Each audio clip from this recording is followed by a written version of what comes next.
اچھا غوث اعظم کا مطلب بھی بتا دیں اور یہ بھی بتا دیں آخر ہے کون؟ غوث اعظم تو اللہ تعالیٰ کی ذات ہے جی، اس میں کوئی شک نہیں ہے. غوث کہتے ہیں مددگار کو، بڑا مددگار. سب سے بڑا مددگار کون ہے؟ اللہ. ہاں، انڈیا پاکستان بنگلہ دیش میں شیخ عبد القادر جیلانی کی طرف ہمارے دیوبند اور بریلوی علماء نے ان کو منسوب کیا ہوا ہے.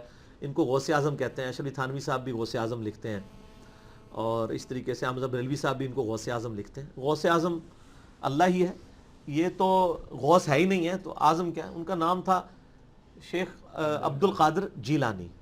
وہ گیلانی بھی بولتے ہیں، وہ گاف جیم بن گئی ہوئی ہے. تو شیخ عبد القادر جیلانی کی طرف یہ منسوب کیا. المتوفہ 561 ہجری، ایک عالم دین گزرے ہیں 6 صدی ہجری کے اندر، 561 ہجری میں فوت ہوئے. ان کے اوپر میرا ایک کلپ بھی ہے.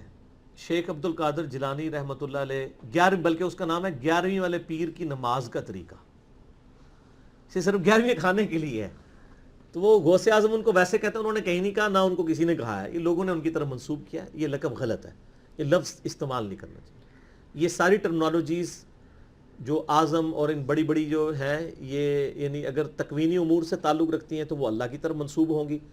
اگر وہ دین کے امامت کے پوائنٹ آف ویو سے ہیں تو وہ نبی علیہ السلام کی طرف منسوب ہوں گی، اور کسی کی طرف نہ منسوب کریں.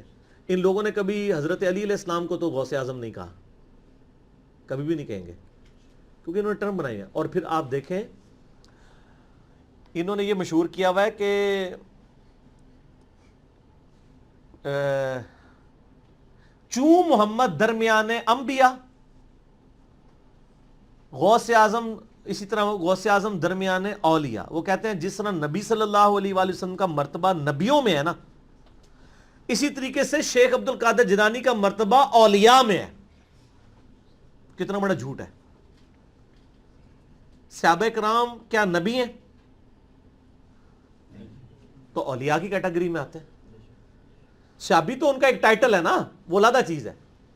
ٹرم جو قرآن و سنت میں آئی ہے وہ تو یا نبی آئی ہے، اور غیر نبی جو نیک ہوتا ہے ولی، اسی میں آگے آپ شہید صدیق، وہ تو مرتبے ہیں. ٹرمز دو ہی ہیں نیک بندوں کی، نبی اور غیر نبی. غیر نبی کو آپ ولی کہتے ہیں جو نیک ہو. قرآن میں بھی ہے نا کہ کچھ اولیاء اللہ ہوتے ہیں، کچھ اولیاء طاغوت ہوتے ہیں، شیطان کے اولیاء ہوتے ہیں، کچھ اللہ کے اولیاء. امام حمزہ بریلوی صاحب سے احکام شریعت میں یہ سوال ہوا کہ اولیاء اللہ کے سردار کون ہیں، تو انہوں نے کہا حضرت ابوبکر صدیق رضی اللہ تعالیٰ عنہ. انہوں نے شیخ عبد القادر جیلانی کا نام نہیں لیا. یہ حمزہ بریلوی صاحب کی میں بات کر رہا ہوں. تو سر یہ جعلی شعر اپنی مسجدوں سے ہٹائیں، ٹھیک ہے، یہ کام چھوڑ دیں. آپ لوگ اگر خلفائے راشدین تک رہتے نا تو آپ کو ہدایت بھی مل جاتی. علیکم بسنتی وسنت الخلفاء الراشدین المہدیین، ابو داؤد ترمذی نسائی ابن ماجہ. تم پر میری سنت اور میرے خلفاء راشدین کی سنت لازم ہے. تو یہ تو پھر اپنے لوگوں کے ساتھ منسوخ کیا. بزرگوں کو ہمیں کوئی دشمنی نہیں ہے. آج اگر ہم حضرت عیسیٰ علیہ السلام کے بارے میں جو لوگ غلط عقیدے ہیں بیان کرتے ہیں، ہم کہتے ہیں حضرت عیسیٰ اللہ کے بیٹے نہیں ہیں، وہ اللہ کے بندے ہیں. قرآن میں تو یہاں تک ہے وہ روٹی کھانے کے محتاج تھے، سورہ مائدہ آیت نمبر 75 میں. تو یہ حضرت عیسیٰ کی توہین نہیں ہو رہی ہوتی، یہ بتایا جا رہا ہوتا ہے ان کو خدا نہ مانے. آپ کے بزرگوں کی ہم کوئی توہین نہیں کرتے، وہ ہمارے بھی بزرگ ہیں. ہم یہ کہتے ہیں کہ ان کو نبی نہ مانے، ان کو صحابہ کے مرتبے پر نہ لے جائیں، ان کو جدھر ہے نا ادھر ہی رہنے دیں. اس سے نیچے بھی نہ کریں، اس سے اوپر بھی نہ کریں. آپ کے دل کی خواہشات کا تو ہم کچھ نہیں کر سکتے. تو علم کی یہ دنیا ہے، تو علم کے میدان میں جذبات کی کوئی حیثیت نہیں.